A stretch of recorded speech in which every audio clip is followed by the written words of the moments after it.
you are running insurance ads, it is imperative that you are compliant under Meta's special ad category. Now, in this video, I am very briefly going to break down what is the Meta special ad category, how it changes the campaign, both on the inside and also what you are now allowed to compliantly collect. And I'm going to share with you the best practices and strategies that I'm seeing work in your space right now. If we haven't met yet, my name is Shauna. I am the founder of Social Waves Media, and I specialize in teaching insurance agents how to become fully self-sufficient at generating their own exclusive leads. I teach that all inside of my course, Insurance Click to Close. Now, in this video, I'm not going to have a lot of fluff or explanation. I'm going to jump right into what this actually means for you as an agent, because it is extremely important that you are compliant with this. I am seeing individual agents being banned from advertising from not following this properly. So I want to make sure that I get the information out there.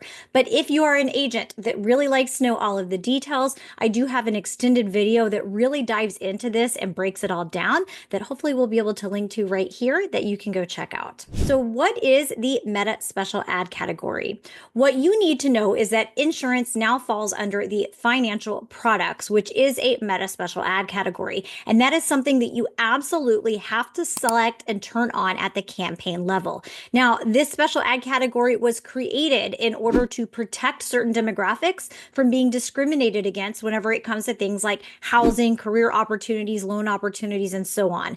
It also was created to have more regulation when it came to political ads. And for whatever reason, Meta decided that insurance, and yes, that means all lines of business, even things like Medicare and final expense and things like that that are only accessible to a certain demographic, it means that all insurance products now must declare that they are under a special ad category at the campaign level. What does this change?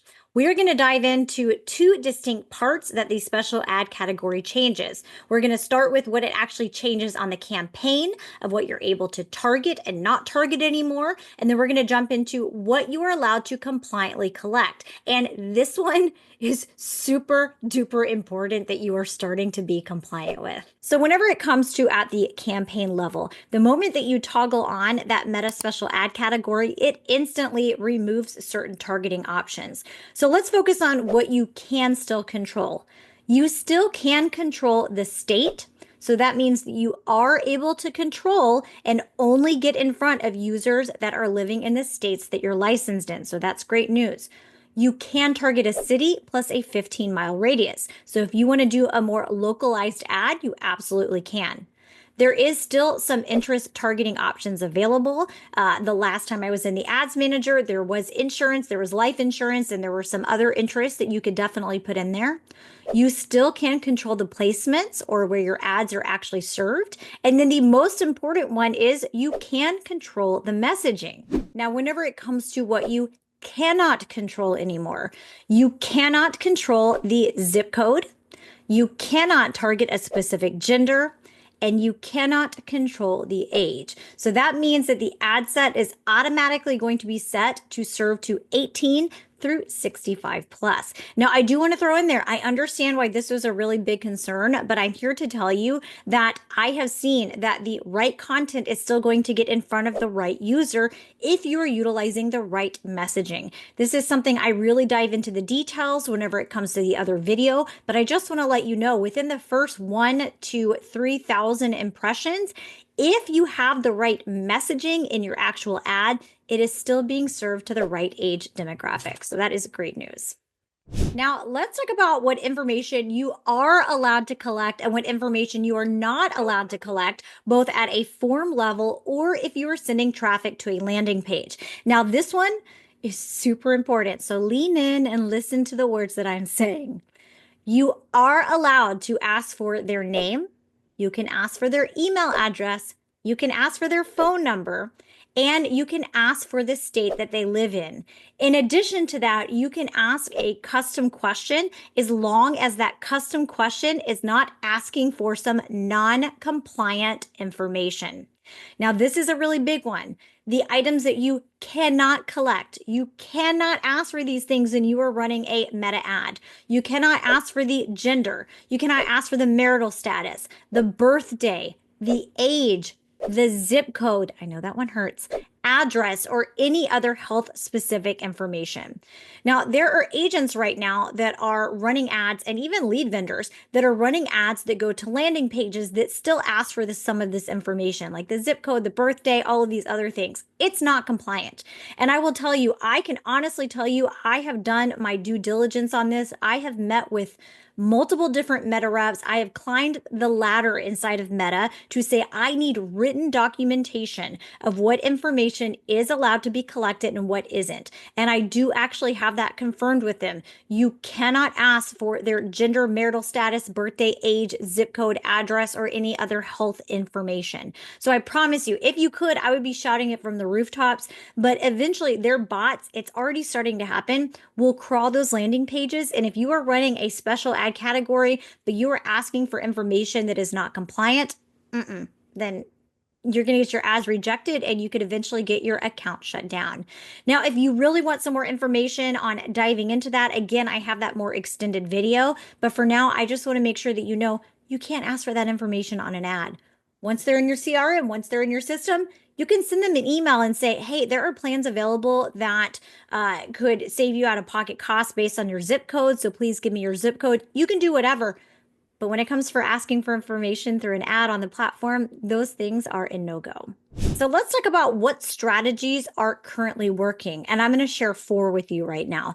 Number 1, specific messaging. You want to make sure that your messaging in the ad is super duper specific. Those ads that are super duper generic, that are just like, hey, I have life insurance. Do you want it? Or like, hey, it's time to look at your Medicare plan.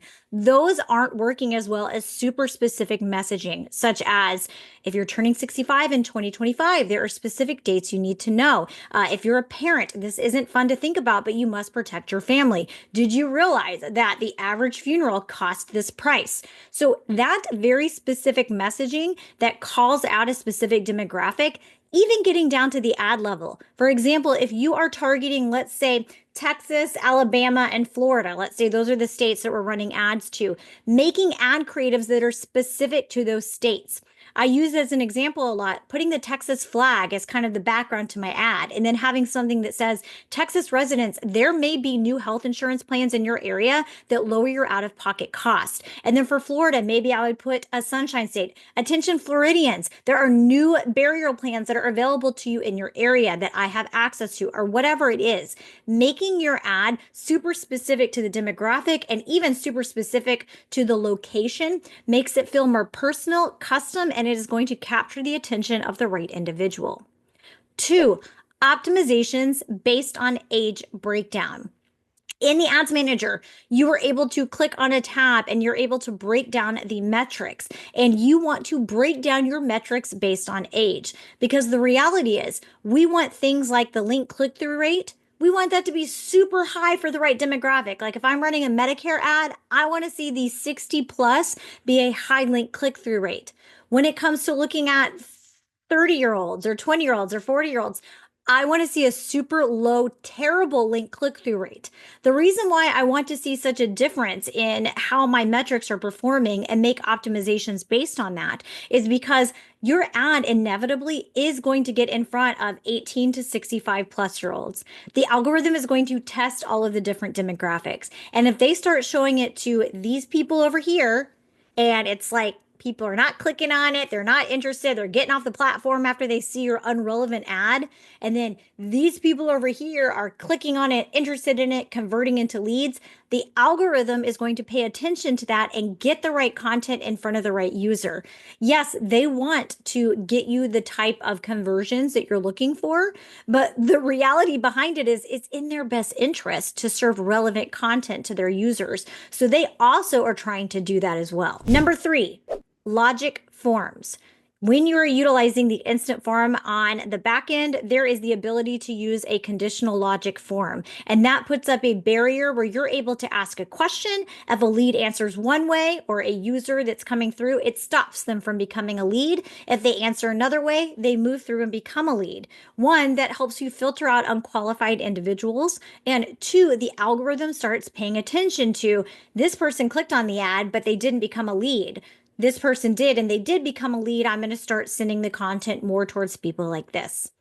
And number 4, last but not least, lead magnets. If you're not sure what a lead magnet is, I do have a video that is up that talks about lead magnets. Utilizing something like a checklist, a guide, makes it very easy to pique that curiosity in a user and make them be interested enough to click on your ad, give you their information, so that way you're able to grow that prospect list that you can then warm up, nurture, and convert. At the end of the day, it is imperative for you to be compliant. Look, Meta is a platform that will forever be changing and evolving, but let me tell you, it is where the users are. 14.4 million active users over the age of 65, 3 billion active users whenever it comes to overall. That is where your audience is at. So do not make a silly mistake and try to trick the system, because it's not going to work. It might work for a minute, but it's not going to work for too long. And here's the deal. Meta is not jacking around anymore. Back in the day, they used to reject a few ads. If you kept trying to publish them, they would shut down your ad account. And then it was very easy for an individual just to create a new ad account. Those days are going away. I'm seeing now they give you a couple of warnings. And if you continue to make the same mistakes that the bot is seeing that you're a repeat offender, they are very quick to shut down your ad account and to block you from advertising at an IP address level and at an individual associated with your driver's license level.